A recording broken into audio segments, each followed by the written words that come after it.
is FMC. I am Jeremy. That is SP3. How you doing, buddy? It is Tuesday. We are here on Fightful Overbooked. A lot to talk about. Very fun episode. And SP3, last week I was kind of mean to you.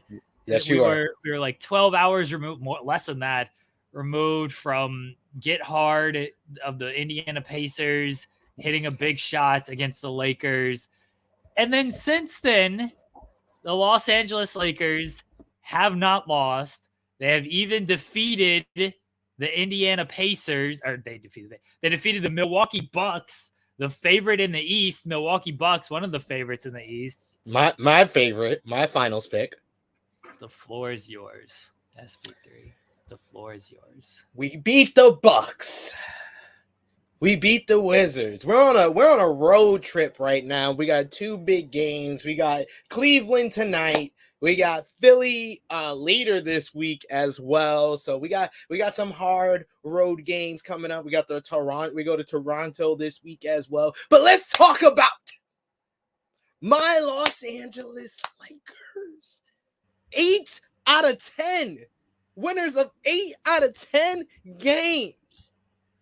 And you know why I'm happy about this? You know why I'm vindicated about this? One, because all the Laker haters, like Jeremy, Lambert, they were all good just a week ago. They were laughing. You saw the title for last week's show? Lakers not 500. Lakers lose again. LOL Lakers. Now we are in a world that the Lakers have won 8 out of 10, and you know who was in the running for Player of the Week. You know who's in the running where people are talking about right now, Jeremy. You know who people are saying is looking like one of the best players in the league? And might I say, might be looking like a 5 MVP candidate, Anthony Davis. You know how vindicated I was when I looked at those numbers after we beat the Bucks. I looked at the numbers, and the numbers don't lie. Jeremy lies, but the numbers don't lie, y'all. Numbers don't lie. Anthony Davis is looking like the best big man in all of the NBA. And you know how he put the cherry on top? You know how he said, I know SP3 and Jeremy going to talk after this game, so let me have my best game of this stretch on the game just before FMC on a Tuesday morning. He drops 55 and 17. One of the best games of the season so far in the entire NBA of any player. Luka Doncic, Giannis Antetokounmpo. Yes, I said it correctly, y'all. Joel Embiid. All of them can't top what Anthony Davis got done in Washington in a dominant win. He is shooting 74%. He shot 74% from the field, hitting threes. This man is playing like he is unstoppable. Might I say, I might go as far as to say, Anthony Davis is playing like an elite big. That's what he is playing like. He is playing like an elite big. He is playing like a top 5 MVP candidate. The Lakers is 2 games below 500, which by the bar that I lowered for my Los Angeles Lakers of 13 and 19 by Christmas, we are looking like we are going to be well ahead of that. I'm hoping, we can keep up the momentum. I'm not going to get too cocky. I'm more vindicated by how Anthony Davis is performing. But the floor is yours, Jimmy. I'm going to be very fair to your Los Angeles Lakers because I am a fair person. SP3. I'm a fair man. I know you think that I'm just here to hate on the Lakers and make fun of them every single week because largely they give me a lot of reasons to make fun of them. They do. You got to be honest. They give me a lot of reasons to make fun of them. This past week, though, they were great. Anthony Davis was great. Anthony Davis was looking like a top 5 MVP candidate. He was looking like the best player, one of the best players in the league. When he plays like this, the Los Angeles Lakers are an excellent basketball team. I will tell you this. You know what? I'm going to be so fair. I'm going to read my text to you, okay? I'll read my text to you. Hold on. This is after the Wizards game, all right? So my buddy Sammer, he was like, Anthony Davis did what? And I was like, he had 55 points. Like, that's, he was great. I asked him, are the Lakers the favorite if Anthony Davis stays playing like this? Now, that's a big caveat of Anthony Davis staying playing like this and staying healthy. Yes. Yeah, that's a big caveat. But are they the favorite? And he said no, not buying it. I said, I think they are the favorite in the West if he stays playing like this. I'm in. I really think they're the favorite in the West because when Anthony Davis is playing like this, when he's not trying to be a stretch four, when he's not taking 6, 7, 8 threes a game, when he is aggressive and attacking and the offense is rolling through him, he's excellent. He is excellent. When LeBron's taking more of a back seat, when I think Russ has been hit and miss since coming off the bench. When he initially came off the bench, he was having big games and stuff. Then he was having the games where he was shooting like 3 of 11 for 12 points and everything. Here's the thing with Russ. That's just who he's going to be, right? That's Russell Westbrook. But if he's just allowed to be Russell Westbrook, and that can mean a lot of things, but if he's just allowed to be Russell Westbrook, he can be impactful on the game in a more positive than negative way. The problem with Russ in his Lakers stint so far is that he and LeBron James have never adapted to each other. And that was the fear when they first acquired him. It was like, oh, who's going to play off the ball? And they're both saying the right things and all this stuff. And then neither of them actually made any adjustments. But if you let Russell Westbrook just go out there, run the offense, he has great chemistry with Anthony Davis. He's always had great chemistry with bigs. Like Steven Adams, loved playing with Steven Adams. He loves playing with really any type of big because you can run pick and roll, you can run pick and pop, he can navigate the screen and everything. Like he loves playing with bigs, and Anthony Davis is an elite big.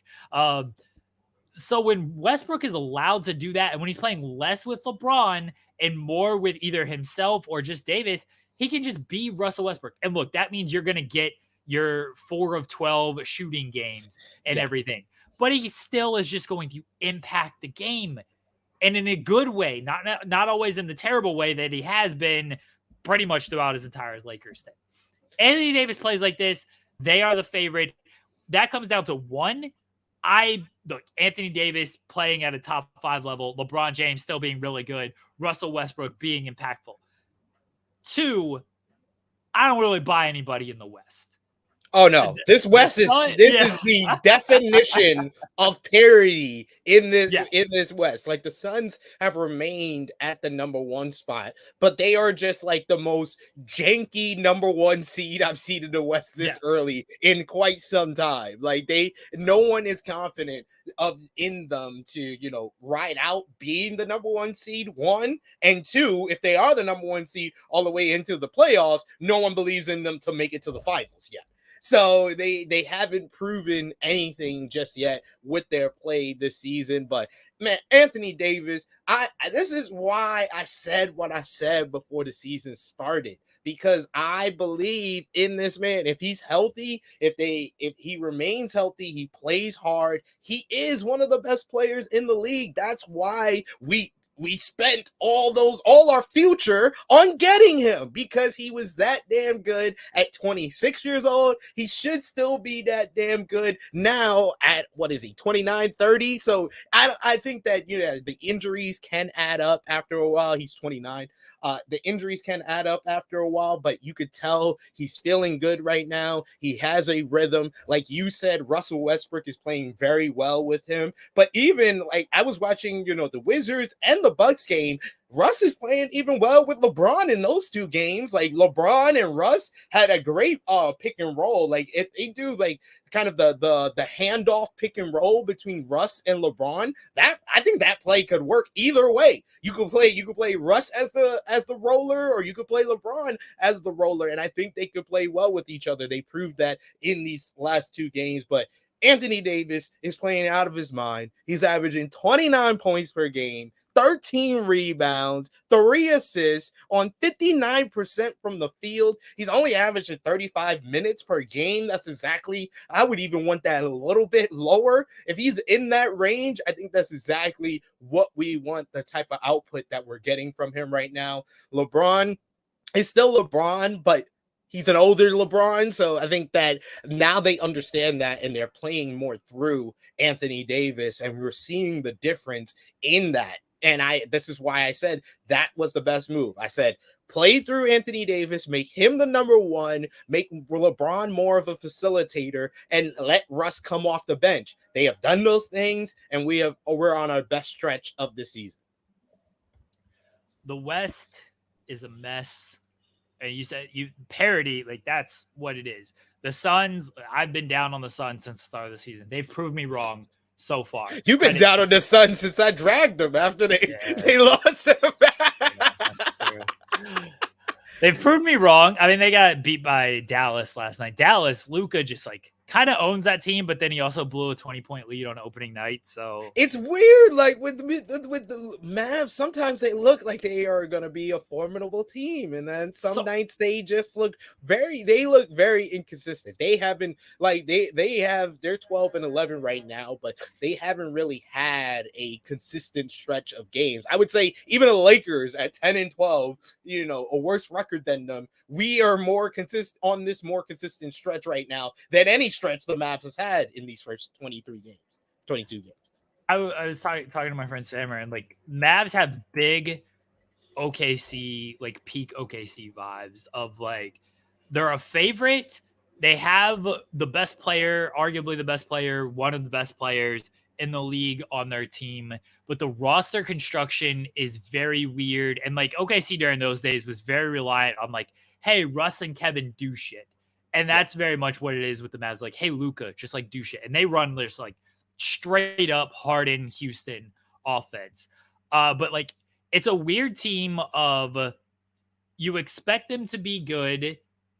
They're in every game. Like I think most of their losses are only by like a couple of possessions. They don't get blown out or anything like that. They lose a lot of close games. Yeah, they lose like a lot of close games. And a lot of times it's because they blew a lead in the fourth quarter.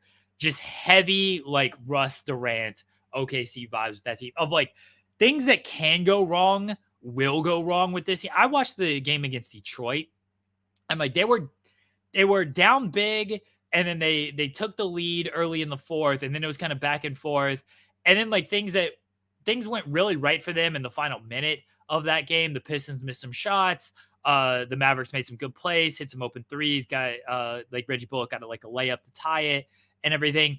And then like they had all the momentum going to overtime. I was like, oh, well, they're the better team. They got Luka. It's fine.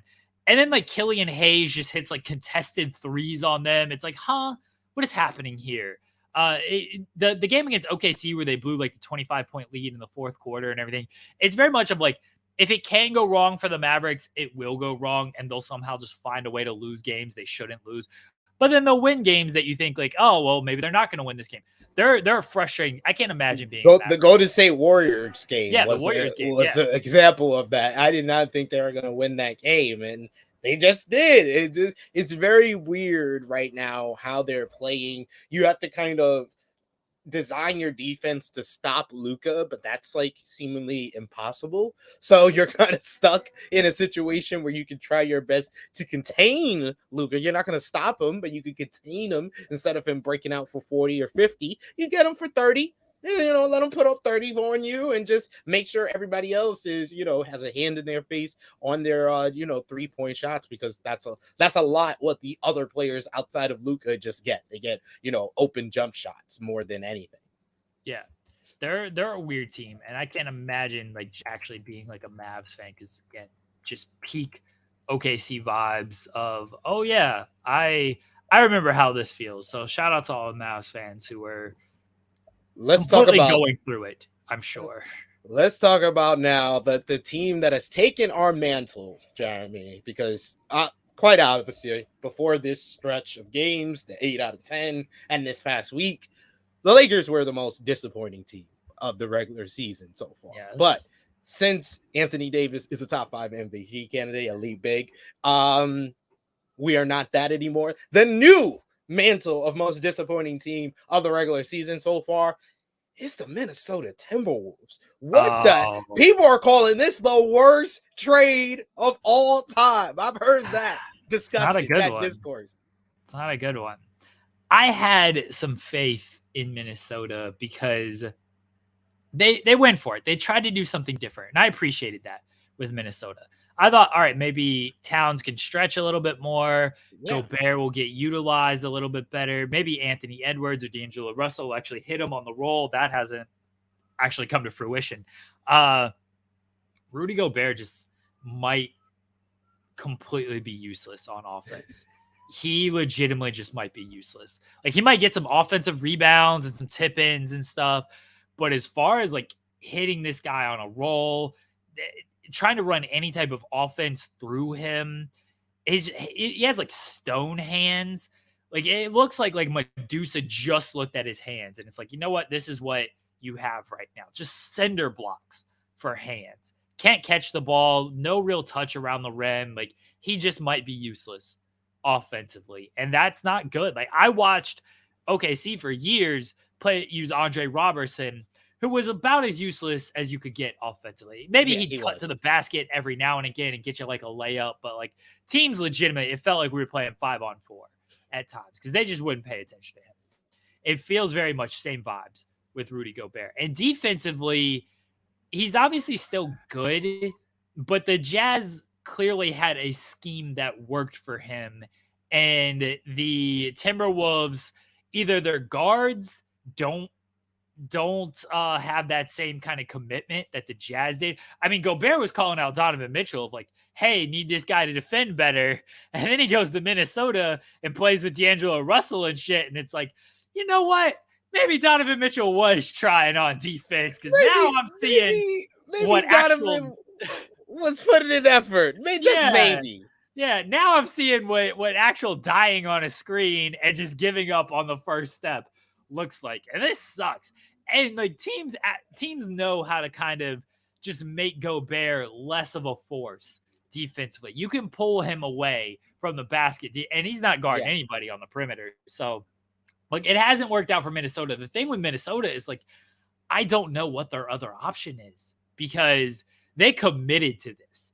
They committed very hard to like, we're going to go for it and we're going to try something. It's like, okay, what do you do now? You have Gobert to this big contract. You have Edwards to this big contract. You have Towns to this big contract. Towns is hurt right now.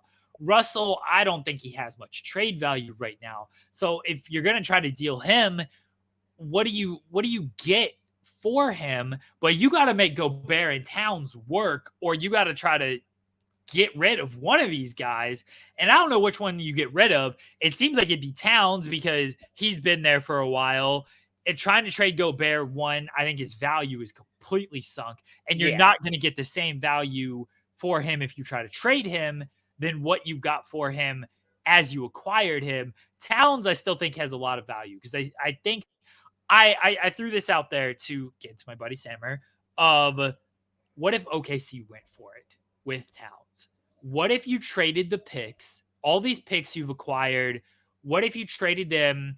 You basically trade everyone not named Shea, Giddey, and I think they'd really press hard to get Giddey. And I don't know if I would do that. Yeah, they would. What if you traded everyone not named Shea, Giddey, Chet, and Jalen Williams? Because Jalen Williams has emerged. This guy's good. He's playing really well. This guy, people are saying he's like top 3 rookie, at least top 5 in rookie of the year right now. He's really good.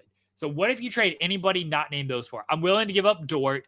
I like Lou Dort, but like, if you got a chance to acquire Karl Anthony Towns, you go for it. Baisley, Poku, I'm iffy about. Like, if I wouldn't be too upset if they give up Poku, but I'd also like to kind of keep him because he's clearly developed at a good level and he's still very young, and I'd like to keep him.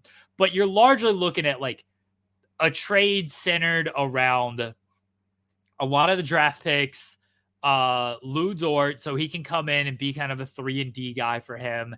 You hand the keys over to the offense, continue to be with Anthony Edwards and everything. You get Baisley in there, who can basically, he's not Karl Anthony Towns, but he's a low maintenance guy who plays good defensively and can hit shots and do a little bit on offense and everything. You basically just redesign your team a little bit, get more low maintenance players, get a bunch of draft picks, restock the draft picks, and then you give up Karl Anthony Towns. I don't think Minnesota would go for it. One, there's probably a better offer out there if they did. Two, like you'd want to get Giddey or Poku in that type of deal. And if I'm OKC, I think I stick with the plan of like, hey, let's see what it looks like when Chet's back. So I don't know if I that's true. That's true. But like that's my reservation. Like for the most part, it's Karl Anthony Towns. He's the third best center, the third best big. I don't want to say big because Anthony Davis is considered a big at this point. But behind elite big. Yes. Behind Jokic and Joel Embiid, like center. Yeah. Is there another center out there that's like better than Karl Anthony Towns? Like I don't think there is. So like you want to go, and he's still young. Like you want to go after that guy. But then there is the worry of the fit of like Chet and Karl Anthony Towns. This is why like I don't think OKC is like going to press this deal. But I think if it's presented to them and you don't give up the guys I just mentioned, if Lou Dort is like the best player, like best current player you're giving up, I think you take a swing at this. Those draft picks are nice and everything, but those draft picks aren't going to be as valuable in the coming years as OKC hopefully continues to grow. I just think that if you're the Minnesota Timberwolves, you got to get Josh Giddey in that deal if you're giving up Karl Anthony Towns. Yeah. So I think that is not that bad for OKC to give up, especially with their draft capital that they have for the upcoming draft. I think they could score, a point guard or a 2 guard that could fill in that role. And the way Shea is performing, man, Shea is playing nuts this season, averaging, 31 points per game, one of the tops in the league. You can you don't have to have like an all-around, play. It's great to have a Josh Giddey by, Shea Gilgeous-Alexander for the, the next 10 years or so. But you could just get like a defense. You can get a Roberson if you got someone like Shea who does it all. You can get yourself a Roberson who's just a shutdown perimeter defender and a 3-and-D type of guy or something like that. So I think that they will be okay even if they did give up Josh Giddey. But I do agree with you. OKC can present probably the best package for a Karl Anthony Towns trade. I don't see anyone else in the league that can give them that type of offer. I mean, I could see a team like maybe Miami in that race. They're another disappointing team this season so far, and you could see them like trading like a Bam and maybe a Kyle Lowry and some draft capital for Karl Anthony Towns to kind of just go all in and say Jimmy and Karl back together in Miami and just go for it. But other than that, OKC definitely has the best package for Karl Anthony Towns. I don't know how much draft capital Miami like actually has. I'm gonna look at their future picks. I don't know because I think OKC has one of their first round picks. Yeah, I think so. I do think so. So in 20. Oh wait, where are we at? Oh, this seems like an old blog. That's 2023 is the next draft. Yeah, this was like 2022. Okay, so. It looks like they do have their first round pick back in 2023. Maybe some of this stuff is very tough. It's very confusing with what year it will wave to and all that other stuff. It's confusing. I will say, looking at the, finishing up talking about the Western Conference, man, the Jazz and the Trailblazers came down to earth, didn't they? Yeah, they did. Okay, so according to Fanspo, which seems to be the most reasonable to try to read here, even though it looks like they actually have good draft count. They have their first in 23, 24, 26, 27, 28. Like they have draft capital if they did want to try to make some deals. Really, the only first they don't have is 2025. So, Yeah, they, they're they've good. got the picks. They have young players like Duncan Robinson. That's a big contract. You're going to need contracts to match Yeah. Towns regardless. I He's don't kind I of don't like, know if they would trade him after even though he's playing awful this year. If I'm the yeah, like Minnesota Timberwolves, I don't want him yeah. after you paid him and then he's playing this bad. Like See, I don't think they give up Bam. Lowry, they probably do, but then I would think you need a that point. Bam would be the player that would probably be the biggest that they could Yeah. trade to kind of get in there, and that would be probably a better option for Minnesota than Josh Giddey OKC package. The thing with acquiring Giddy, if you're Minnesota, is like, okay, now you have Giddy, Edwards, Russell. You can't Yeah, have you would all have to three. trade Russell. You would have to trade Russell too, and probably in a separate trade. Yeah, because Giddy not great off ball, and largely because he's not a great shooter.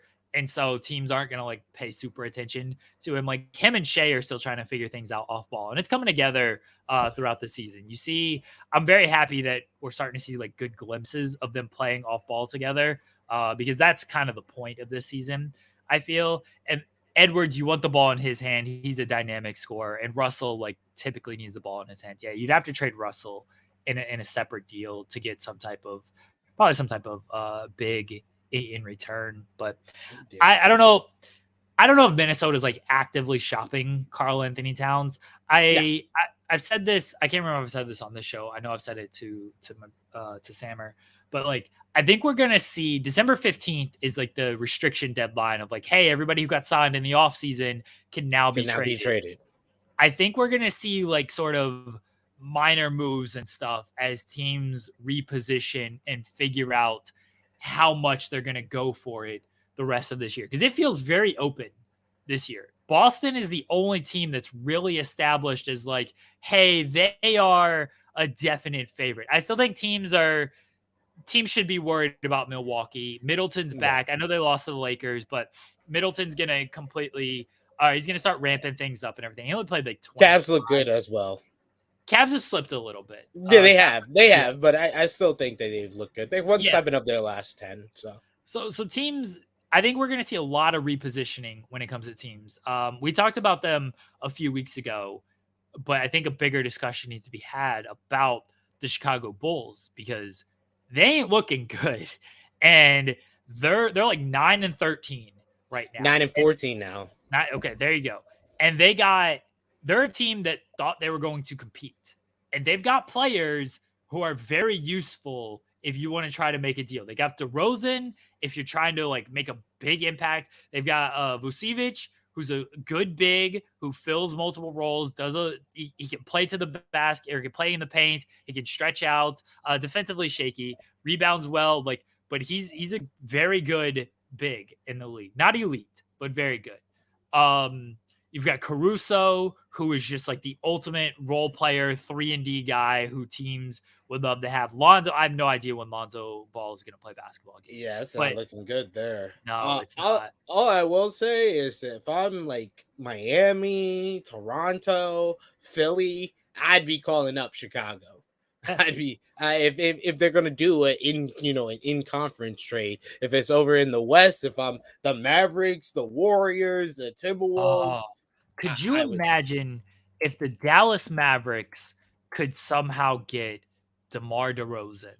Dude, I made that trade in 2K before and they won the championship. I know how good that could be. I would love that so much. So much. Because DeRozan is a guy who can be Chris Paul to Luka's James Harden. Yeah. He can ISO. He can just run it, and he's really developed from his Spurs years on. He's become a great playmaker. So he can play make out of the ISO and the pick and roll and everything.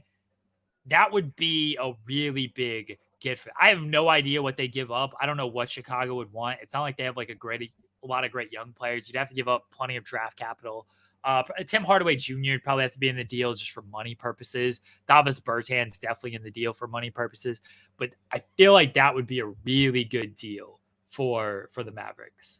I agree with you. I'm here for it. I want to see this now. I want they should definitely go out of your way to, and even if they, if he's healthy by trade deadline, someone like Lonzo with Luka, I think like that's really all. Like Luka is ball dominant, but if he had like maybe a true point guard or another scorer around him, I think that's all the Mavericks really need. As far as like someone like Vucic on the Warriors, if the Warriors wanted to get in there, maybe trade some of their young players and draft capital and really solidify themselves in the front court, because Draymond has declined, Wiseman hasn't been the most consistent and hasn't taken that next step. So cut bait. Let's call it what it is with James Wiseman. It's not that he hasn't been consistent, it's that he might just not be very good. Or at least he's not very good for the Warriors, and he's not going to be able to be what the Warriors want him to be. Maybe he figures it out on another team, or maybe he's just Hasheem the Beat. Maybe he's just the Beat. Look. Oh, damn. That might just be who he is. He might just be Hasheem. All right. I'm sorry. That was a deep cut. That was a deep cut, y'all. I remember OKC signed him like 2 years, 3 years after he got drafted. Because Presti went on this kick of like everybody from this draft class. He's like, we're gonna sign him, and then he played like 5 games. It just wasn't. Some guys are just they're bust. What a name! James he had Wiseman, a great name. He did. James Wiseman might just be a bust. I hope he figures it out. I don't think he's going to figure it out on the Warriors. If I'm the Warriors, I try to trade him just now, because you can maybe sell him on potential and everything. But he might not. It just might not be very good. It might not be working. Might be true, but at least he's Darko Milicic. He got a ring. Darko got a ring, didn't he? Yeah, that's what I said. He's Darko. Yeah. That's what I call a first round draft pick who doesn't play up to his potential, but still winds up getting a ring. They're a Darko Milicic. We will see. I think there's going to be a lot of trades. Okay, let me throw one at you, Lakers related, and then we will move on. Kate actually says here for the hardball song reprise. Strike one, caught you by surprise. Strike two, right before your eyes. Strike three. That was the jam, man. Hardball, such a classic movie. R.I.P. G baby. Yes. Saddest scene I've ever seen in a movie. That movie is great. Corey says you're teasing me with the idea of DeMar coming home to Toronto. Maybe I could see it. That would make him a much better team. So, I mean, if you put DeMar with Scotty Barnes, it's a wrap. Toronto's been like consistent, like mediocre consistent. If that makes sense. Yeah, like they're middle a good range. Team. Yeah, like they're a good team. They need something that puts them to the next step and puts them over the top. And maybe like it is DeMar DeRozan. I don't know if that like gets you a championship, but this version of DeMar DeRozan's really good. So could make them a solid 5-6 seed though. Which right now they're a play-in team, so that's an improvement. Yeah, definitely. 5-6 is a good call. I was thinking like maybe even top 4. And like Milwaukee. If it's DeMar of last year, yeah, maybe. Milwaukee and Boston are like the only two that I'm like sold on. The Cavs are there at 3, and the Cavs are good. They've been inconsistent. But this is early season. They're a new team. They're a new team together. They're still working out their chemistry. I think we saw though in those first couple of games their potential. So I think that they'll still be a top 4 seed. And the Hawks, they just lost to OKC last night. I don't buy this team at all. And I've been a big proponent of Trae Young, and hasn't shot the ball well. I think he's getting used to playing off ball with Deontay Murray, and he hasn't adjusted too well. There's the thing with Nate McMillan, the coach, that they're Yeah, having some type of tiff right now, which isn't good. Like, I don't buy them. Your Brooklyn Nets solidly in the 6th seed, and not so much drama as of late. Gotta say, it's been a little disappointing. I like the drama. talked to family over the holidays, and they were not very happy with the treatment of the media of Kyrie Irving, but Kyrie is back on the court. That's all that matters. We're staying focused on the present and the future, and the Nets are looking okay. They're looking average. They're looking fine. They kind of gone through their whole tide of the bad stretch of the early season. I don't know if we're gonna have another bad stretch, but they just look more down to earth than they have in the first couple of games. Let me throw this one at you, talking about the Lakers, and then we'll finish up with basketball talk. You got 4 guards right now. You've got Westbrook, Nunn, Beverly, Schroeder. You don't need all 4 of these guys. No. Because I don't think Schroeder's been playing a lot more minutes, though, because he's been our most consistent shooter out of those 4.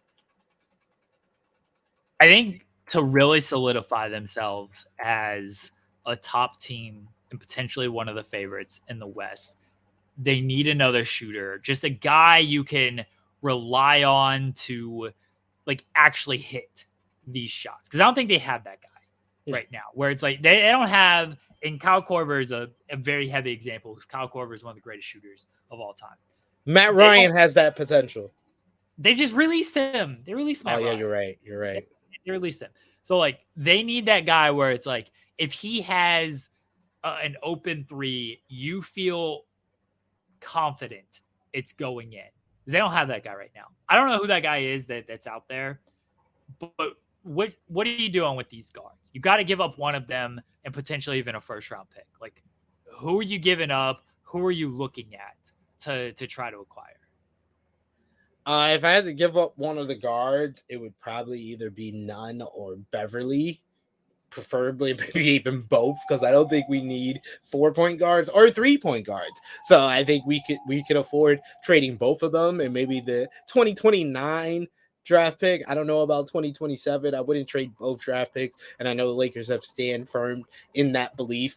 And looking at kind of the other teams that are kind of struggling and might be selling at this point, I mean, there's a couple of good players on the Spurs that can shoot, but Spurs. I mean, no Western Conference team trades with us. That's the issue with that. So we have a whole half of the league that we can't trade with, because Western Conference teams refuse to trade with the Lakers.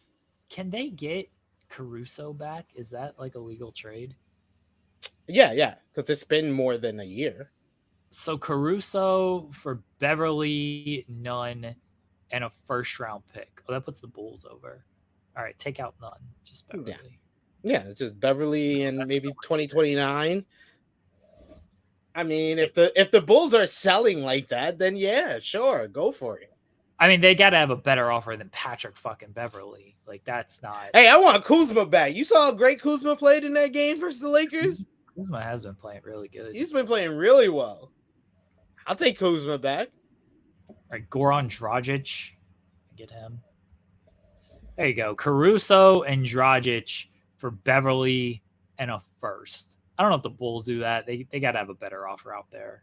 No, honestly, I want to see us kind of ride this out. We've done this. You don't know. Well, Patrick Beverly sucks, dude. When of course, when we get to February, then I can think more. I can see more who's selling, who the teams are that are tanking that might be selling some players, and we can get a good shooter from that. As of right now, I don't think that we need to make a trade in as soon as like December 15th and everyone can be traded. No, I think that we need to wait it out, see how we are like the beginning of next year, and then we could take it from there. I think if you can trade Patrick Beverly or Kendrick Nunn, you do it immediately, because I don't think either of these guys are good, and you rather get the guy in there early than late. Let Hey, him get Patrick in there. Beverly's got a good plus minus for us. Patrick Beverly sucks. I Got don't a care good about plus minus. Got a Does good he? plus minus. Yes.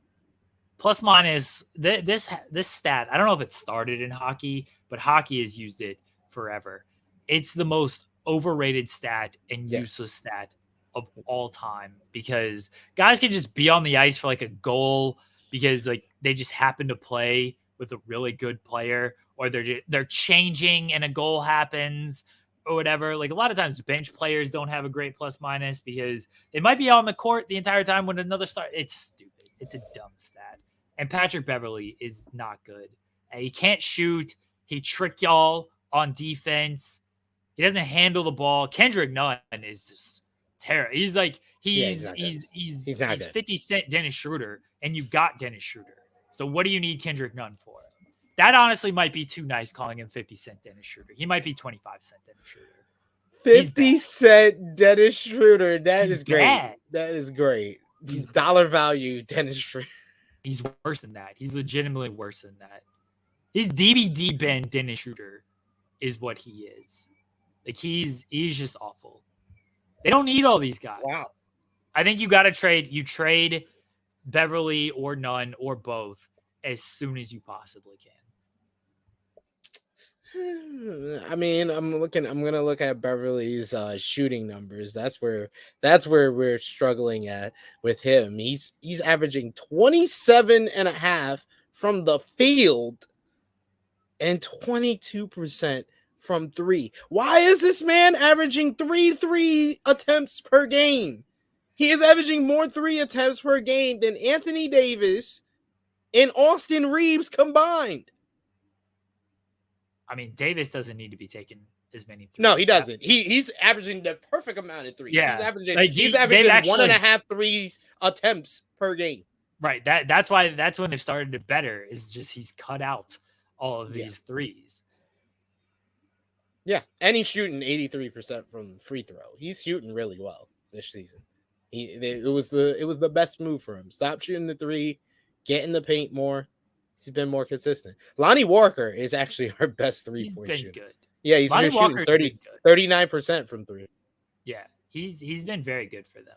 I've been impressed by Lonnie Walker. And he was like a sort of a risk, but a risk you could be willing to take if you're the Lakers and you haven't been able to construct a decent roster in 2 years.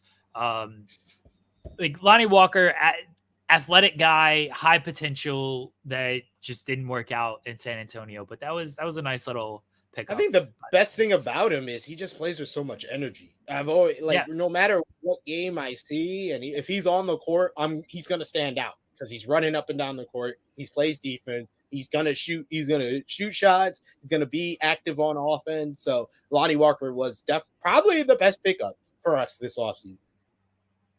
I mean, they didn't pick up anybody else. Who else did they? Patrick Dennis Beverly. Schroeder and Patrick him. Certainly ain't Beverly. And Kendrick Nunn. Schroeder, well, they got Nunn 2 seasons ago. He didn't play it all last season. Yeah, but we signed him back. That's what I said after this offseason. Yeah, he's bad. He's not good at all. No. All right. Let's move on. SB3, you watched Wednesday. Yeah, good dance. You watched Wednesday. You said last week. I watched it over the weekend. Wife and I don't watch like too much television, but she came home from work and she was like, "We got to watch this show Wednesday." I saw it and it's interesting. It's interesting. I want to check it out and watch it. I'm like, yeah, sure. Like it seems enough up my alley. I love like a good like mystery drama type of thing. I knew it was about like the Addams family, but that was about it. I didn't realize it was Tim Burton did it, or that it was like I knew Jenna Ortega was in it, and I know her from Stuck in the Middle. The kids loved that. You told me off air, which I didn't realize she was in season 2 of You, and I did not realize that was her in that show because I didn't know of her. I watched You before I watched Stuck in the Middle, so I didn't put it all together that was her. Yeah. And season 2 was like 2 years ago at this point, like almost another lifetime ago. Yeah. I think it was before the pandemic, actually. Yeah, I think it was. I 2019. legitimately think so. Yeah. That was another lifetime before the Yeah. pandemic. Completely other life for me. So yeah, I didn't put it all together, but we binge watched Wednesday on or throughout this weekend. Let me get your thoughts on it first, SB3. Then I'll give my review. All right. So, like when I talk about the W word that ends in lessening, I'm gonna say the nitpick that I have here. I was thrown off by the concept in general because I'm an Addams Family mark. When I say I'm an Addams Family mark, it doesn't mean that I just watch the movies. I actually watched Nick at Night a lot when I was a kid. So I watched the old Addams Family TV show from the 60s. I've seen even the comic books. So the what people need to understand, the concept and what made the Addams Family the Addams Family, what made the Addams Family funny, why we have had so many iterations of the Addams Family is the concept of a weird family who thinks they're normal and thinks normal things are weird. That's basically the joke, the punchline. That was always the joke and the punchline. And sometime between like the movies, I think it was the movies that kind of went away from that tone where they were kind of like the Addams Family were never aware of their weirdness. They thought, like I said, they thought their weirdness was normal and they thought normalcy was weird. But in the movies, probably like the second movie, we kind of got that acknowledgement that they realize they're weird and they just are weird and they're kind of like snobs about the weird, especially like the Christina Ricci Wednesday character in the second movie was exactly like that. And you kind of saw shades of that in this film, but in this series. But I love the fact, going back to what I love about this, and that's the only nitpick that I have about it. That threw me off at first, but I love the fact that it kind of went against expectations of really in this concept of Wednesday Addams going to this outcast school. She's the only normal one. She's the only human at this outcast school. And a lot of it, you kind of have to kind of introspectively watch the show where Wednesday comes off like she has like some type of, she's on the autism spectrum because she has a lot of social issues. And I like that was kind of like not overly touched on, but it was kind of a crucial part of the show is Wednesday's interactions with everybody and the constant acknowledgement of she has issues with emotion and social, environments and like that. I love her portrayal of the Wednesday character. I think that she brilliantly mixed what Christina Ricci was in the movies mixed with the original Wednesday character. And plus this was Wednesday in a different form that we never seen before. We've always seen Wednesday 6-year-old girl, 10-year-old girl, 12-year-old girl. We never seen her as a teenager. And I think that we saw that progression very well. Just overall, they created this kind of it came off like, okay, this is going to be a series about Wednesday, but then by the end of it, it's really an ensemble cast and you can kind of relate or like different characters throughout the whole thing. And I did not realize until like I saw like reviews on it how many scenes are not with Wednesday. This became an ensemble cast by the end of the 8-episode first season. I'm not as big of an Addams Family fan as you are. I watched the show here and there. I don't recall if I've actually seen the movies. I probably did like when they first came out, like just kind of glanced or whatever. I don't remember any of them. Not that big into it. So I didn't have that. I have a different perspective on it. I watched this more. I know of the Addams Family and everything, but not that into it. So I didn't watch it from a perspective of like, hey, this is the Addams Family. I know all about them. I know what they're like and stuff. To me, this is just like kind of fresh, new show with just like characters that I've heard of type of thing, if that makes sense. But I watched it as just like a mystery with supernatural elements type of thing. And just again, names that I've sort of heard of, but not characters that I really knew. So from that aspect, I did enjoy it. I thought Jenna Ortega was great. I really like her portrayal. She had she had a lot of funny like one-liners because she enjoys death and pain and all of this stuff. So anytime of like when they're going in the cave, she's like, if you hear me screaming, I'm just having a good time type of thing. Like I like her one-liners and stuff. I love Enid. Possibly my favorite character. Enid was in the clutch. I was like, I love their relationship, their friendship, and how that came together. And I'm sorry, there's been a lot of in the other thing that we love to talk about. There's been a lot of great hugs this year, but there's no hug that popped me more than Enid and Wednesday when Wednesday went full on. I was like, yes. Wifey was like, even Wifey did the little fist bump. I was proud of her. I was like, the wife and I said the same thing. Like after that scene, we're like, they gotta hug, and then she's like, it's Jay and Sammy, they're gonna hug, it's gonna happen. We popped so hard when they ended up hugging. It was great. I loved her because just she's colorful. Wednesday is just dark and broody and everything. The difference between the two just struck a nice little balance. With it. So, and I thought the person who played her was great as well. So I loved Enid. I love her arc as well about not being able to fully be a werewolf. And I love the fact that a lot of her issues is the issues that Wednesday has. She has issues with her mother wanting something out of her, and that disconnect in their relationship, and that identity issue as well, because Wednesday had a lot of that as well, because she would get compared to her mother, and then especially when she started having the visions, and then she finds out that her mother had the visions. I love that they had their two separate arcs and storylines, but in a lot of ways you can relate them to each other, and that's what kind of makes the hug at the end so crucial. And her coming in the clutch and becoming a wolf to fight off the Hyde, which I would say, I kind of always kind of had that inkling in my mind that that character was going to wind up being the Hyde. Yeah, spoiler alert, it is Tyler. But because that, it kind of makes sense, because it's gonna have to be a character that's close enough to Wednesday that the reveal would hurt. But I would say when they finally revealed that, and then he started being a heel, he played a heel so well. That scene in the police station, when he's like, I enjoy it. Yeah. When he's great. Like, what does it feel like to not win? I was like, oh shit, he switched real fast. Like, damn.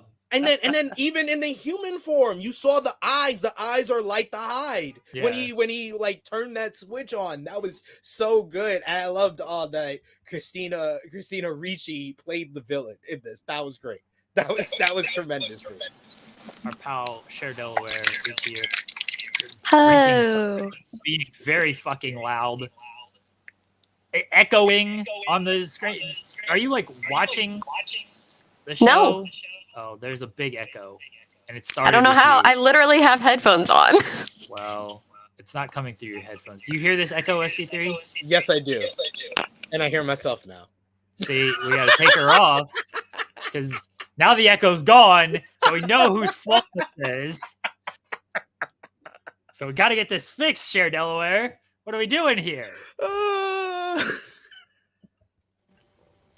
Is that better? Mic check 1 2 1 2. Yeah, it's perfect actually. The wife has arrived.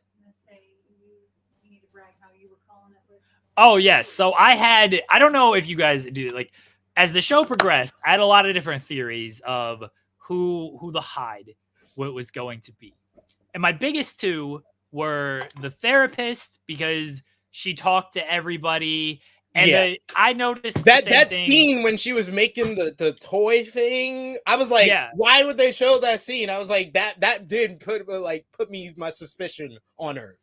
So that scene, it wasn't that one for me. It was the same thing Wednesday pointed out, of when she goes into the hospital with the flowers, the white flowers to give them to Eugene, the same flowers that were in the room that they found. I was like, oh, that's the same flowers. And Wednesday point this out when she outs her, and then she dies anyway. So it wasn't her. And then my other one was Christina Ricci's character, just because, oh, she's a normie. Like, I don't know if I like fully buy this, and all her plants and poisons and potions and everything. And I did think they would use the mother as some type of link to everything. And my reason for this was Tyler's last name is Gaplin, and the other last name is Gates. I just put the G and the G together. I feel like the mom's name is something with an L as well, so I just tried to put it was Morticia Frump. Morticia is... I thought you were talking about Wednesday's mother. No. Oh. Tyler's mom. We don't know her name. No. We just she was in the fencing class with Morticia. Yes, we don't know her name. So I kind of pieced it all together. I did not see Tyler quite as the Hyde. I did not see that, but I thought that Christina Ricci's character had something to do with all of this, and I put together a lot that Wednesday put together. Xavier, all of that stuff was just too much of, they're beating you over the head with it too much, and it's not going to be him. That's what I thought there.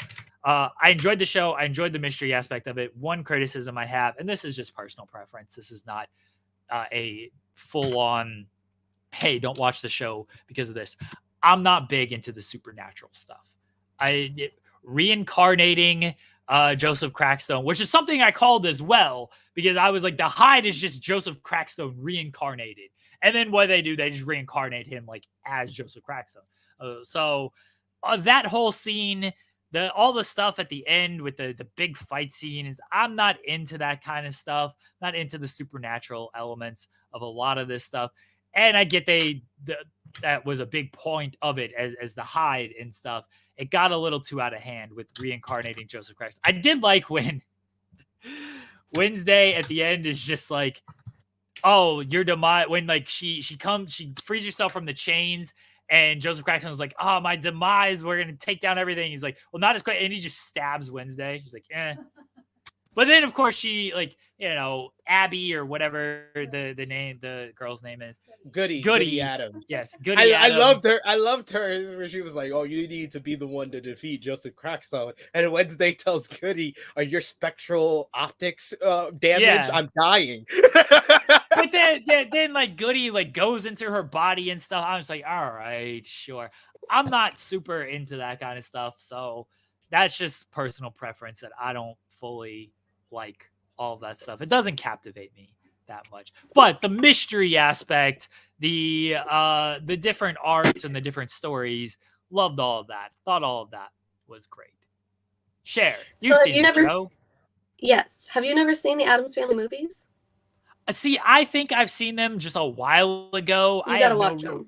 I have no real memory of them. My memory is awful anyway. So you gotta watch them. They're great. Okay, they are. The first one, I've never. Yeah, the second one's all right, but the first one's really good. But yeah, I watch those with my kids like a couple of times a year. But yeah, it was really good. Jenna Ortega, I knew she would be great because she had like that Disney show, and there are very few Disney shows that I can tolerate to watch with my kids, and that was one of them. So and then she played young Jane on Jane the Virgin and everything. Like I've always thought that she was a good actress. So she killed it on that. But yeah, I was excited to see that. And I like that she choreographed the dance. That was one of my favorite little tidbits of the show, is that she choreographed the dance by herself. Yeah. But now I'll never be able to see the dance without thinking of the video that JJ posted of it. Yes, with FTR's theme music. That fit so well. But yeah, she was great. I like the feel of it in general. I think Tim Burton kind of hit the nail on that. That definitely had like the Addams Family feel to it, but it mixed it with like a couple of other shows that I really like. My best description of the show is I said that it's like the Gotham series meets Jessica Jones. That's the best comparison that I could put. That's a good, yeah. Okay, can we talk about this dance scene? Not necessarily the scene itself, which is great. This song, I have issues with this song. Do we know what this song is about? Because I'm concerned. I'm gonna tell you straight up, I don't even remember the song because now every time I think of it, I think of the FTR theme. It's Goo Goo Muck is the name of the song.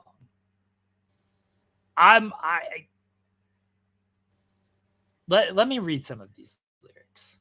Okay? Oh, please. Oh, please do. When the sun goes down and the moon comes up, I turn into a teenage Goo Goo Muck. Yeah, I cruise through the city and I roam the street looking for something that is nice to eat. You better duck when I show up, the Goo Goo Muck. I'm the night headhunter looking for some head with a way out of body underneath that head. Well, I'll get you, baby, with a little luck, because I'm a teenage tiger and a Goo Goo Muck. This man is just horny, right? This is just horny. I don't see the issue. I don't see the issue with any of those lyrics. This is a song from the 80s, and the album it was from was called Psychedelic Jungle. So what are you expecting? Goo Goo Muck trying to fuck, like, it's all there. This song is about a horny teenager trying to fuck. That's what this song is about.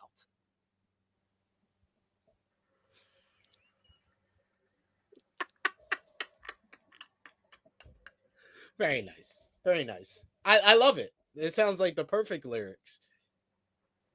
I grew up on hip hop and R&B. I'm just saying, everybody. I'm kind of immune to those lyrics. I mean, when I was in 6th grade, we had to make a I'm trying to think of what it, like, sarcophagi thing, and we had to name them, and we gave her one earring and named her after one of the names in Freak a Leak, and I was like 12. Shaniqua, Shaquana, I think she may have been Yolanda. I think she may have been Yolanda. Our teacher did not understand. It was either that song or DMX and Cisco. Tell me what you really want. As a parent now, I'm like, what was wrong with my mother? Like, why did you let me listen to that? Everyone, if you haven't watched Wednesday on Netflix, good show. We expect a season 2. They answered the questions that needed to be answered for season 1, but then they left it very open-ended for season 2. She has a stalker now.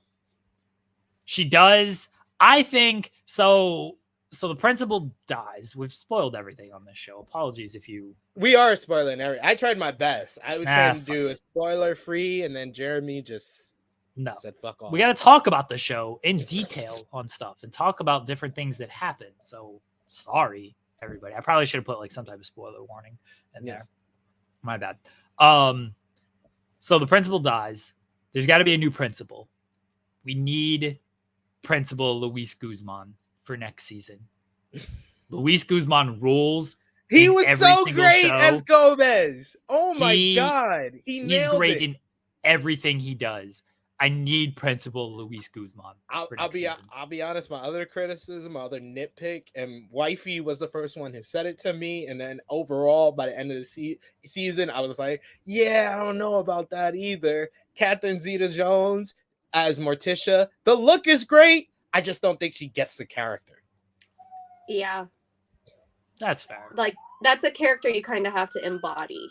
Yeah. We actually went to see the Addams Family musical this summer. The kids and I did. And the whole storyline on it was basically that Wednesday had fell in love with a normie. And dude, I saw a review that talked about that, and I was like, this musical sucks. All I heard was a description of it. I was like, this is not the Addams Family. What are we doing? Yeah, she had fell in love with a normie, and Gomez was like trying to keep her happy and keep Morticia happy and whatever. But the guy that played Gomez in it was so freaking good. Like, he had so many solos during it and everything. The storyline was whatever, but like, he was great. He was fantastic. He was the star of the entire thing. What's that?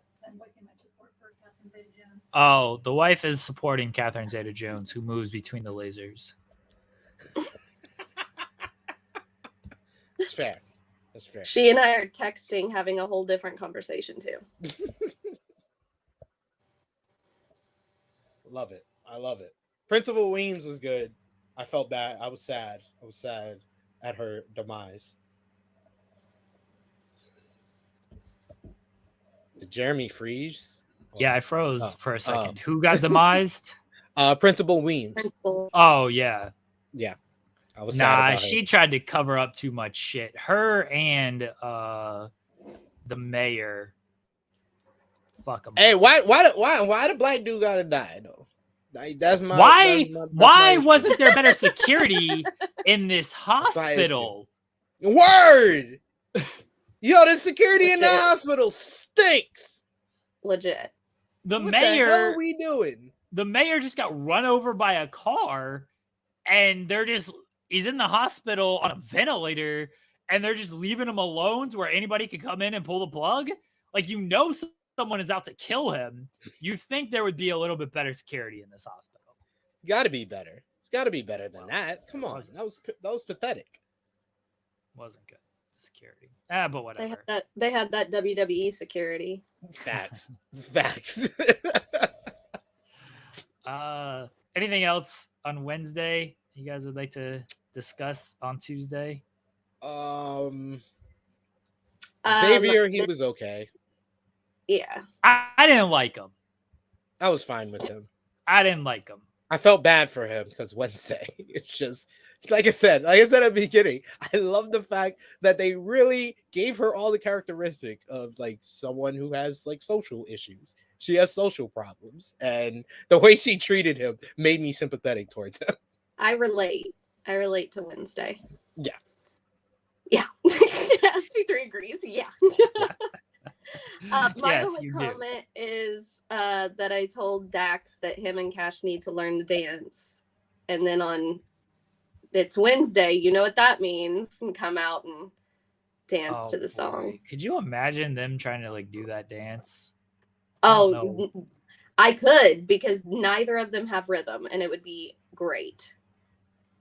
It's gonna look like that. You've seen this like viral video of all these white dudes dancing. Yeah, and that's them. Yeah, it's not good. That's how they would look. I'm not even gonna try. Did you see he corrected me yesterday? No, what happened? I posted a conversation that he and I had about when Cash chokeslammed my little one. Mm-hmm. And he said Cash was just happy to find someone shorter than him. I saw that. Yeah. He replied and said, to be fair, I said shorter than him and me.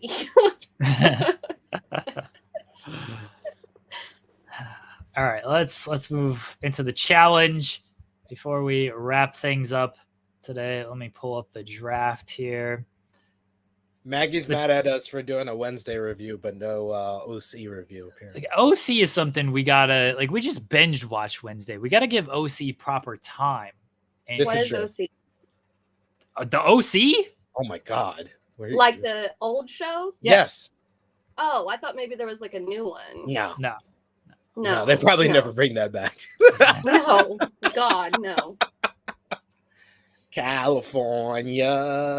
I decided that I need to rewatch Laguna Beach and review 20 years ago Laguna Beach and the terrible everything now. I'm actually rewatching One Tree Hill, and I discovered that One Tree Hill is really about a black father. It's really about a black father because I'm telling y'all, the One Tree Hill, the concept of One Tree Hill, the original storyline is about a father who has two sons. That are the same age. He disowned the one that he had with his high school sweetheart. He plays basketball. He goes to college to play basketball, hooks up with another girl, has another son. He takes care of that son, disown the other one, and they move back into the town where his other son lives.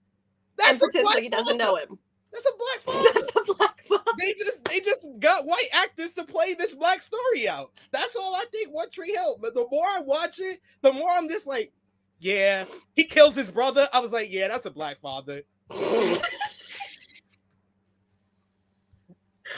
rewatch that show like every other year. I'm rewatching. I'm up to season 5 right now.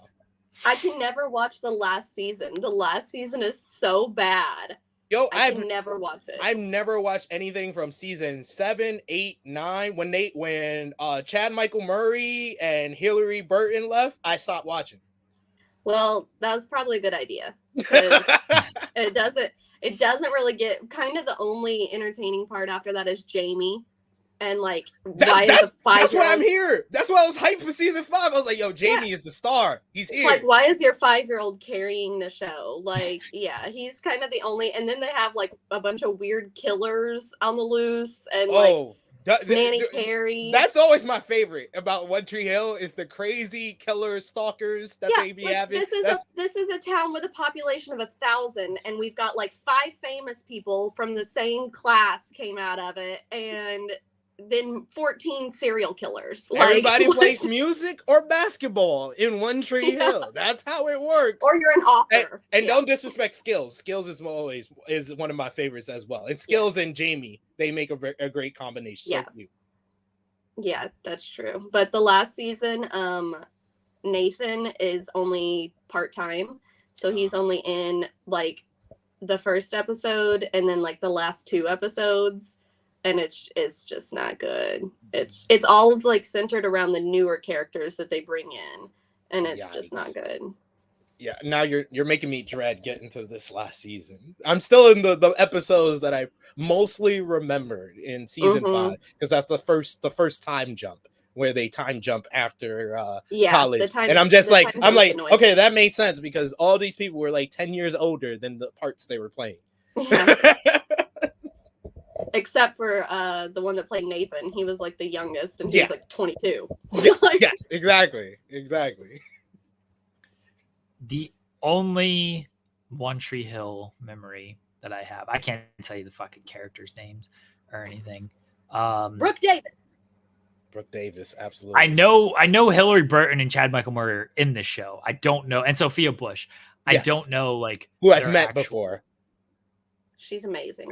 She came in when I worked at a hotel. She came in for a party, and I was like, "I'm a huge Clothes Over Bros fan," and she laughed. She laughed at bro. She wasn't expecting that from me.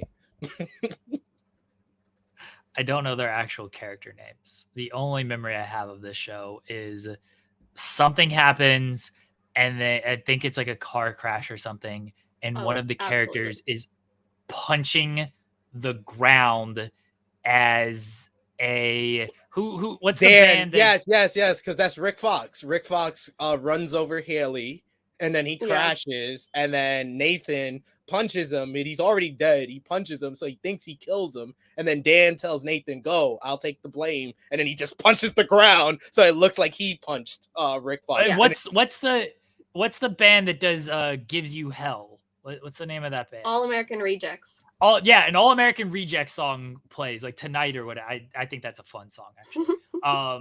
One of those All American Rejects songs, and I like them. Like that song plays as he's like beating up the ground. That's my only memory. They did have good music. They had really good music because since Hillary Burton had come from MTV, she had so many connections with people that they did have really good music in the show.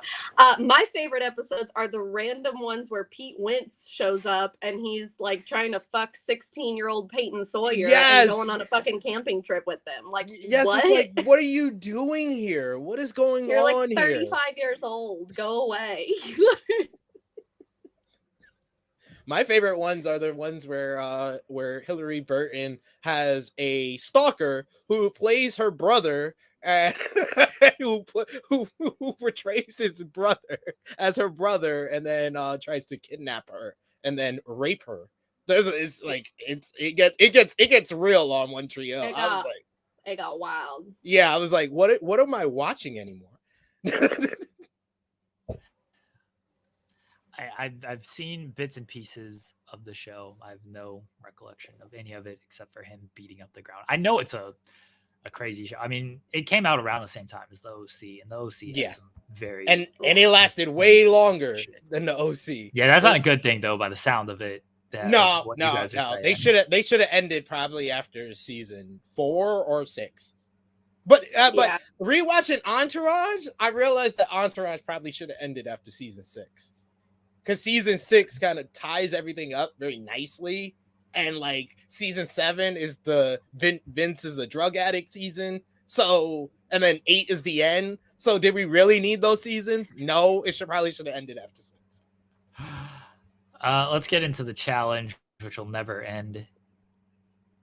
Anissa, okay, so last week, Nelson and Nerys fucked up because Nelson is just afraid to take these shots, right? I'm going to skip to the ending portion here. Nelson and Nerys are part of the group that goes down there for the zone. Anissa and Jordan win the challenge. Good for them. They pick Jay and Michelle, Nelson, Nerys, Fessy, Mariah, Horacio, and Olivia. And all episode after the daily, after Anissa and Jordan win, is about like Nelson's going to have this choice to make. They foreshadowed the shit out of this, right? Like it was very obvious what was about to happen at this draw here. So they foreshadowed the shit out of it of Nelson's going to have this choice between Fessy, who he's trying to repair his friendship with after Fessy threw him in and beat him last time, or Olivia, who is his challenge girlfriend for this season. What's he going to do? And so Fessy or Olivia pulls the dagger. It's not safe. Fessy pulls the dagger. It's not safe. Nelson and Nerys pull the dagger. It's the safe dagger. Who are they going to pick? And Nelson is talking about like, I always play this game with emotion and not smart and everything. And I need to, maybe that's why I've never won and stuff. I don't play the game. I play with the emotions. And what does he fucking do? He saves Fessy, who is useless, who is not good, who has proven he will stab him in the back, instead of Horacio and Olivia, who he's got a good thing going with Olivia. Look, they're not great competitors. Who helped him make the only good move he made this season. Yes. Like, what are you... Nelson, I love you, but what are you doing, Nelly T? Do you not understand how this works? No, he doesn't. No. He does not. I mean, I said this after Jay and Michelle had back-to-back weeks of bonehead decisions. I said they sunk their game. And as you see in this episode, they in fact did. But we also got someone else who sunk their game with 2 back-to-back bad decisions. Last week, the bad decision of putting the 2 teams that you said were good in the interrogation into the elimination because you got manipulated by Devin. And then this week, you picked Fessy? Oh my God. This man has threw you under the bus. Not only threw you under the bus, betrayed you in Double Agents. He then took off your helmet and threw salt in your eye. What are we doing? And Olivia, this angel of the challenge gods sent to Nelson, helped him make the only good decision he's made this season, and he throws her under the bus? Really? He's done. They're done. I wouldn't be surprised if they're the next team eliminated. That's how dumb that was. Terrible decision by Nelson. So we get Horacio and Olivia against Jay and Michelle in the elimination. I'll say this. The saving grace for Nelson might be that Olivia seems very understanding and seemed to think like, he's playing his game. It's a game move. It's okay. I get it. And maybe she will take that and be like, it's okay. I won't turn on you. Like, I understand. But I don't think Fessy is going to uphold his part of this of like, hey, you saved me. Thanks for that. You know what? You're kind of a weak link compared to like Bananas and Devin and all this stuff. Like, let me just throw you on. I don't think Fessy's an integral player at all. You saw how he treated Anissa on this episode. You Yes. would think him and Anissa are like brother and sister. He felt so betrayed. He was sent down into the zone. Like, oh, I would never do something like this to you. Then he's whining and crying in the bedroom with Nelson about it. Afterwards, it was just like, why is this man on my TV? Like, why can't he? His partners get injuries in the finals. Why can't he get an injury and take off a season? Like, that's all I want. I'm not asking for physical harm to him. I just want an injury that keeps him out long enough so I don't have to go. I can go a season without seeing his face. Jay and Michelle against Horacio and Olivia. Horacio and Olivia win.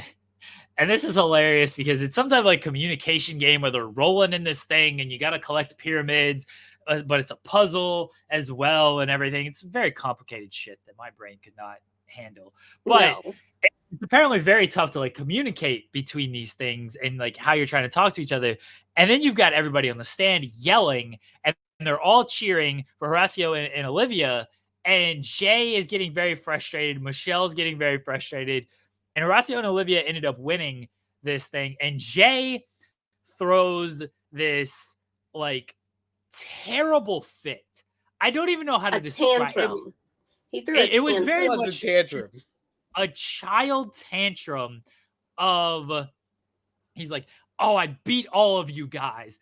Like, if you were down, like, I'd win this whole game. And my favorite part of this is, like, I lost Survivor. I've lost my previous two on the challenge. Like, let me just have this one. And it's like, do you not get how this works? What do you mean, let you have it? Like, huh? And even Jordan is like, you got to understand how this shit works, dude. Like, you're coming back on these seasons. Your game's got to hold up. You got to make these relationships. And if you fuck up on one season, that's going to carry over to the next season. And that's what happened here. Jay acting like he is this like big, bad, tough player. Like the only way I can describe this is it was I used 50 Cent, Dennis Schroeder earlier. This is 50 Cent, Paulie Calafiore, like, I would beat all of you motherfuckers if you were down here right now. But there was no conviction behind it. There were no statistics behind it. There were no like, oh yeah, you can see like you can blame your partner. Paulie could easily blame his partner that season. There was no like, he didn't even have a great like, yo, Brad, your girlfriend's fucking another guy. And like, it was like a low rent version of Paulie in Final Reckoning. Yeah, it was just like, I beat all of you guys. It's like, since when? Why are you saying? And I like Jay. I have no issues with. Said so many bonehead things on this episode. The worst one was the confessional during the daily where he said, "I'm sick of Johnny Bananas winning everything." Then why the hell did you not vote him straight into elimination? What are we doing? Why are you even saying that? Did you guys watch X on the Beach? Which one? It was one of the Morgan was on it. It was with Morgan. Let me see what season it was. No, I didn't. Okay, hold on. I'll tell you sort of what happens. It was X on the Beach season, and I'm pretty sure season like 1, maybe 2. I think it actually might have been 2. Why can't I find just information here? Why is information so hard to find on the internet? This is what couldn't tell you. All right, so anyway, it was season 2. Okay, season 2, X on the Beach. So Morgan is there and Jay is there because they're exes. This is why Bananas and Jay have a history and everything. So there's this other guy there that is with Morgan, and I forget his damn name. It's not super important. Who cares? And like Jay gets very jealous of Morgan being with this other guy and everything, right? His name's Alex, apparently, whatever. So he gets very jealous and he's like trying to fight this guy.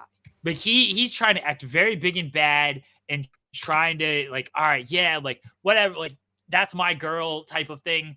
And security like kind of like whatever holds it back. He gets past and he's running around the house to like try to get at this guy. And he slips, falls, busts his ass as he is trying to fight this man and looks like just a complete idiot on television. And I'm like, oh, dude, if you were going to like run after, it was very, all apologies to the great John Moxley. It was very, and I got to mute myself for talking about wrestling here in a second. It was very John Moxley of like when he's trying to get it and he just Hangman and he slips and falls and just on the, I was like, oh, Mox, you're supposed to be like this big badass. And like, he's 2 left feet.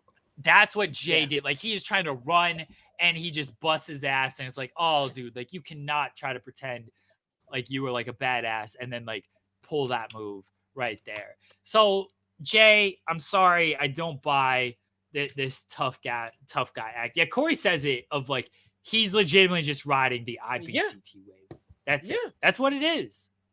But we're now going on what? 3 different seasons you've done since then? Like, yeah, it's time to do something else. You got to do something else for me, partner.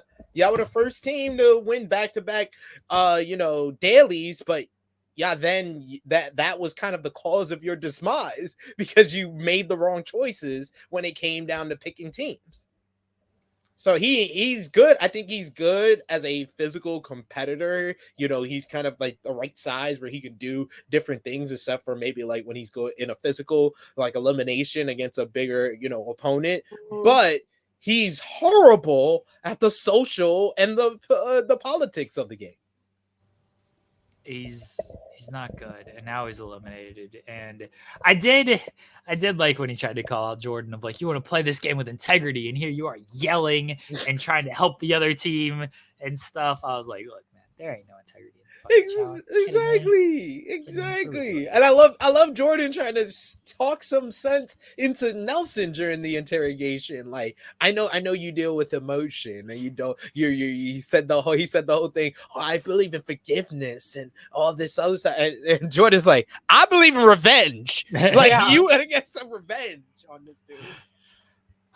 I have lost Jay and Michelle. The chat is still the chat elimination. The chat has as many teams as me. We each have 2 more teams than Cher, and SP3 is still doing well with 3. But the chat over here is just, they lucked out with 2 teams that for some reason Horacio and Olivia have been in elimination 3 times, and they've won all 3. And partially they've won all 3 because just the other teams, they just want them to be sent home. So they're just helping Horacio and Olivia win these challenges here. Yeah. Like they didn't like Turbo, so they just yelled everything and helped Horacio and Olivia to beat Turbo. They didn't like Jay and Michelle, so they yelled everything to help them. I'm getting fucked because I had Jay and Michelle and Turbo and Tamara on my team, and they can't play a political game worth shit. So the grandstand is yelling and going against everybody. Horacio and Olivia are just going to win this whole damn thing because everybody's just cheering for them. Carry them to the finals. Like the team that I'm most confident in right now out of my 3 is Devin and Tori, because another week and the house has not realized who's running this game. It's like I'm like dumbfounded. Like, this is Wes needs to watch Devin from this season, because this is I've never seen a season where Wes went this long into the season controlling everything and not everybody realizing it. They were in the first elimination and they won that, and they have not been back since. And they haven't even performed well in the dailies. They haven't done anything, but Devin is so clearly running things right now. It's kind of outstanding. I gotta get it. Is. This is probably more impressive than Wes and X's too. Yeah. So I've lost Jay and Michelle. They're out. We'll recap the challenge next week. I got 2 strong teams. I got Devin and Tori. I got Amber and Chauncey, and I got Furniture, y'all. I got Furniture as my 3rd team. It's time for everyone's favorite segment. We need graphics. We need music and everything. It's time for The love calculator. Who are we putting up today? The love doctor has arrived. Who are we putting in the love calculator today, everybody? Let's see. Who can This we? is the only time that we go against our rule. Put in Nelson. Put in Nelson and winning. Nelson Thomas, if you need his last Nelson name. Thomas. Okay, we'll use his last name. Nelson Thomas and winning. Winning. Let's see. Calculate their love. I think Nelson. See, Wow! all right. 87%. Here's the thing about this one. I think Nelson does love winning. He's just not doing it. Like, you know you can love somebody, but they might not love you back. That's fair. And do it the other way. See if it makes a difference. If you put winning first and then put Nelson Thomas. The crushes of Nelson, it's got to be 87, right? Otherwise, I mean, it would have to be. Yeah. Okay. Yeah. All right. Okay. All right. Just put winning the challenge. There you go. There's now we're thinking the challenge. Okay. All right, a little lower. Now it's lower. Nice. A little lower. Yes. 69. Absolutely. I think Nelson loves winning. I think winning might even like Nelson, but they're just not compatible. Exactly. Like, some relationships are just toxic. The And Chinese this is just a zodiac. toxic relation. The Chinese fucking zodiac is against them. It's exactly what it is. Exactly what it is. Oh, who else can we do? What else do we have with the love doctor here on retainer? Here on Gomez, FMC? Adams, and Morticia Frump. Oh, see, that should be. This should be 100. Not Admans. Oh my god. Admans. Admans. Morticia, is that how you spell it? Yes. Frump, Yep. like that. Is that right? Yep. No, Oh, should there's be Look at higher. that Come on. dance. Should be higher than Nelson. Should be and Wendy. higher. Yeah. They're trying to fuck everywhere. Bless them. That truly. They're just they killed a man, and it's like we still got to make out for like 5 minutes before we decide on what we're doing here. But so before we decide, he was taking the rap for this. Yeah. Just to make out a little Yeah. Do Ronald and women, Oh god, this. because every woman loves him. I mean, we can get the Here we proof go. right here. See, bit. There you You're go. trying to doubt. 85%. Trying to doubt Ronald. Put Ronnie and Sammy. Yeah, Oh, Ronnie and Sammy. All right, what are their last names? We gotta use last names. Let me look it up. Ron. Ron. That Sammy would be, Sweetheart. Yeah, It's Sammy Ronnie Sweetheart. Ortiz dash Magro. I ain't doing dashes. Ronnie Ortiz. What's her name? Sammy Sweetheart. Okay, we'll put in Sammy Sweetheart. Is it two M's? it's Gina Gola. GAIA. We're doing and Sammy Sweetheart. We're going. COLA. Gianola. Wait, hold on. Sammy Sweetheart. It is two M's. So Wrong. yeah, that's about right. That's That right. seems legit. Yeah. That seems legit. That's legit. 1%. Absolutely. The most toxic relationship in reality television history. See, look, Dr. Love thinks a relationship might work out between 1%, but the chance is very small. A successful relationship is possible, but both have to work on it. That didn't happen. Do not That sit did back not and happen. think That it'll- did not happen. Do not sit back and think it'll all work out fine, because it might not be working out the way you wanted it to. Spend as much time with each other as possible. Don't do that at all. Again, this chance of They relationship. did. They spent a lot of time together. They and it spent didn't way work too out. much time Yeah. together. Did not work They out should too well. not spend any time together. Man, is that not first what they season of needed Jersey to do. Shore is reality television peak. It Oh, is. peak. Peak. It Yes, is. No, absolutely. peak. I might be in the minority here. The Miami season was even better for me. I'm sorry because of the I don't fight know if I ever between saw that. fights between Angelina and Snooki was one of the most funniest things Oh, I've yeah. ever seen on reality I television. will I'm still say- pretty, bitch. I'm still pretty, bitch. And the fight between Vinny and Angelina, where you're the Staten Island dump, you dirty bitch. He was like, "You're the Rob Kardashian of Staten Island, you dirty Oh bitch." my god. I will say that I loved that Sammy wouldn't come back for the like reunion thing. Yeah. And she was like, I've moved on, I'm getting married. Had all the girls had their bridesmaids dresses, and she called off her wedding like a week before. Oh, I did not know that. So Mhm. she's alone now, or Yep. wow, that's crazy. I mean, maybe they are meant to be. No, that man is Oh. crazy as I hell. know. He's been I know. through like 5 relationships. Yeah, I think his since, baby mama has an order of protection against him. and 5 stints in as she rehab should. too. He's had more Yeah. stints in rehab than situation. That's crazy. Okay, I'm switching over. So we need to see what the Who's Dated Who I like says. Lover. Justin May, about- Lover. Where? Oh wait, I clicked the wrong thing. Damn, this man's almost 40. View Mhm. code. Yeah, we're all old. Yeah, we're 60% compatibility. Are you Look at kidding that. me? Look The at that. Chinese zodiac. Bullshit. It was the Love that. regular zodiac. What does their that- height have to do with compatibility? Oh, who cares? It rules. I love that that's a factor. It was the Can't have regular somebody- zodiac. Well, I want to know like the height. So a big height difference here. Hold on. Hayden Panettiere and the Klitschko. The height difference on them is insane. Like she's 5 foot nothing, and he's like, look. Oh at this. yeah, Yeah. that's crazy. So Look at that the compatibility. height 91%. So There you go. apparently, like a tall height God thing is a damn, their thing. daughter is 7. We're old. We're all old. Jesus, Yeah. I feel like they just had her. Man, I remember her on the first season of Heroes. Oh, fucking Heroes. That was a show. That was a good show for one season. So that- so the height thing on here clearly favors if it's like kind of tall and kind of short. She is up to his shoulder. This man is a full head length taller than her. My child is up to my shoulder.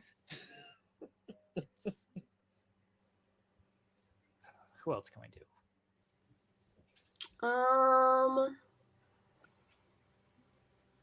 I don't know. Yeah. What were see. Ronnie and situation? What were Sammy and situations? I guess they consider that 82%. they Look were at the Zodiacs. compatible. There you go. The Damn. Zodiacs got together and were like, you know what? These two work. That was the These original two were- crush in the house. Situation had a crush on Sammy first, and then Ronnie pulled the robbery. He pulled the robbery, bro. They should have stuck with it, man. They really They should have. should've. No, should've. Mike is very lucky to have the woman that he has now because He she is. stuck by him through everything. Bless the situation. He turned things around for himself. Dude, seriously, he was the biggest villain in reality television history in those first 6 seasons, and now Yeah. with the family vacation, he's done a successful babyface turn, getting his Oh head no. Oh Who is no. best for Johnny Bananas? Johnny Bananas. Camilla. What did he have with more? I like how it's all just people from the show. It really is though. 36% with Oh, you Morgan. went out with her for 3 years. Wow. Yeah, they were together. Yeah, for a they were long together time. for a while. Yeah. Wow. Kaylee, Melissa. Oops. Melissa. He just hooked up with Melissa. Yeah, you Yeah, just- that was a lot of these were just hookups. 70% though. with Yeah, look at Melissa. that. Had an encounter. It said they had an encounter. An encounter. Kayla is. How did the challenge 46%. cameras miss Johnny making out with Kayla? Come on. Got to get it together, challenge. Get your cameras out there. Angela, Oh, God, that was Angela's a crazy ass. very toxic. Yeah, 27%. That's What was that? Final Reckoning, right? I think so. Natalie. I thought they Vendettas. were together. Yeah, I thought they were good together too. They were 46. cute. They were together for 1 year? Hannah was his girlfriend for a long time, Yeah. and that's who was in the sex tape with him. Yes, Wow. 72%. There you go. Do they have Nani? Camilla. There we go. God, Nani she looks completely different. Mm-hmm. 61 with Camilla. That doesn't even look like Nani. Yeah, that was Really Nani. doesn't. That was Nani pre That's Las Vegas, Lonnie. everything. Real world Las Vegas. Old Casey Cooper. Casey. Trisha. Trisha. Trisha? Oh. 67 and then 90. The 90 should be like 100%. That's ride or die outfit. She had an encounter with him. Yes, An encounter. they've had long and Johnny Bananas has encountered everybody. That is true. And just encounters people. Close encounters. Do CT. Oh man, CT got some bodies on him. He got 92. Chris Tamborelli. There you go. Of course, DM's at the top. They should have 100% compatibility. They don't have Really? that many on here of Oh, Siobhan, I remember that one. Yeah, that was dual 2. DM. That's 63%. God, 8 years. 8 years. That's That was his. They did Lily dirty with that picture. Like, That is come a on. very word. flattering. They had an encounter on a 64%. roof. Yeah. Had an Andy. encounter 61. in Rivals 1. Yeah. Had an encounter in Rivals 2. 50 and then Lily. 8 years. Oh, they don't even have a Compatibility. relationship factor. Well, he also just filed for divorce, so Yeah, well, Yeah. They've been going through issues since Double Agents. what can you do? she was actually married when she got pregnant with Chris Jr. Oh.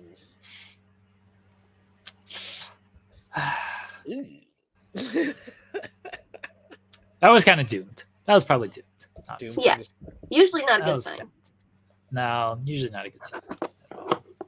Usually not. All right, everybody, let's get the hell out of here. Share Delaware. Do you want to plug anything? Check out the newest episode of Strong Style here on Yes. Fightful Overbooked. And I was on a bunch of shit last week, so check out last week's Day After Dynamite. And then I was on this. And I was on the Round Table.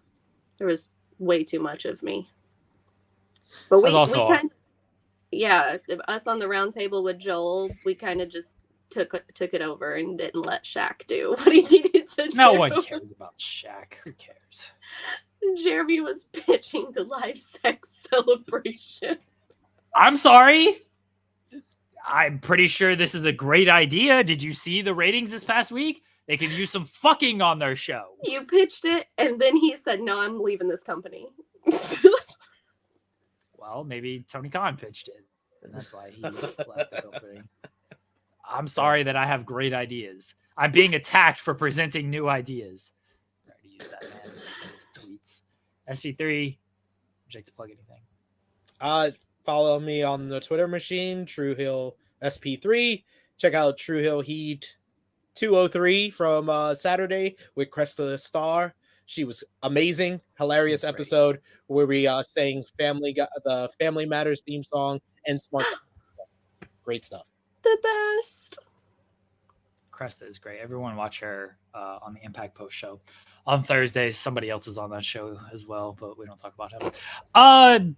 Keep it here on Fightful Overbooked. We have FMC every Tuesday where we talk about not wrestling, where we talk about largely basketball, but as you've seen, Challenge, Wednesday, Love Reviews, other reviews. Too One Hot to Trio. Handle. Too Hot to Handle starts this week, SP3, December 7th, tomorrow. We binge watching I've been that this getting weekend. people on. I put my nephew and his wife on. I've been telling them like Too Hot to Handle. Need to watch that. We'll be watching the Too Hot to Handle this week, I'm sure. So we'll talk about that. Have I been submitted to any more shows?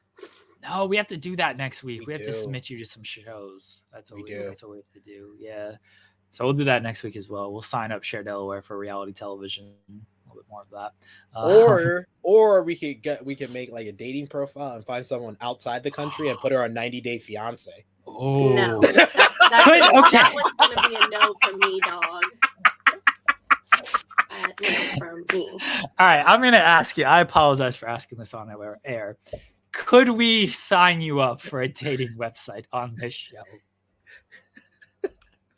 What dating website? A free one. We're not paying for shit. no, Oh well, absolutely. yeah, but I'm saying like, don't sign me up for like freaking farmers only. No, or like or Match or Christian Mingle. something. Match is free because we put you on Match. So here's a funny story about eHarmony before we go off. A couple of years ago, I started getting like these random emails about matches on eHarmony, and I thought they were just spam. Somebody had used my pictures and my own email and signed me up for eHarmony, but I was 56 years old. And so I had to contact eHarmony, and they give me the access to the account. So I had to provide like my driver's license and all this shit. So I get access to the account, and I'm messaging. She had matched with, whoever had matched with so many people. And I'm messaging all these people like, I'm so sorry, blah, blah, blah. And she's on there messaging the people at the same time I am. I don't know what's happening, but here's my phone number. And I'm like, so I finally got the account deleted. But yes, I was on eHarmony as in my 50s. So eHarmony got there before you did. I just want to know who believed that I was in my 50s, because I was a little offended. Yeah, you guys can make me a dating profile. I don't care. Oh my gosh. All right. Well, next week's show is going to be must watch. Yeah. Must watch show, y'all. Bless you, Cher, for going along with our silly bits. Keep it here. Fightful Overbooks. We have new content every day. Tomorrow will be a new episode of New Japan Red Club with Kieran and Matt. At some point this week will be Tag Talk. Haley was doing traveling this week, so it's not on the usual Monday spot. I told them whenever you want to do it, just like do it. I don't care. So at some point this week will be Tag Talk. We'll have Newsworthy. We'll have Coexisting with Rob and Maggie. I conned Cameron Hawkins, our pal Seahawk, into doing a voiceover for me that I'm finally going to put to use this week. It's a tremendous voiceover. What I had. Oh, you should have had him do a voiceover for the Love Doctor. That would be good. Do you have bitches? Do you need bitches? Let's see what your compatibility is with bitches. That'd be good, actually. This one is wrestling related. I had him do a wrestling related voiceover. That's good. I got to put that to use this week. So new content all the time. So yeah, everybody subscribe to Fightful Overbooked if you haven't. Leave a thumbs up on the channel. Go to youtube.com/Fightful. Subscribe over there. Watch all the shows over there. Go to True Heel Heat. Subscribe. Watch all the shows over there. And then go on Match.com next week and search for Cher Delaware. 56 years old. Make sure you set your parameters correct. We'll see what happens. Bye, everybody.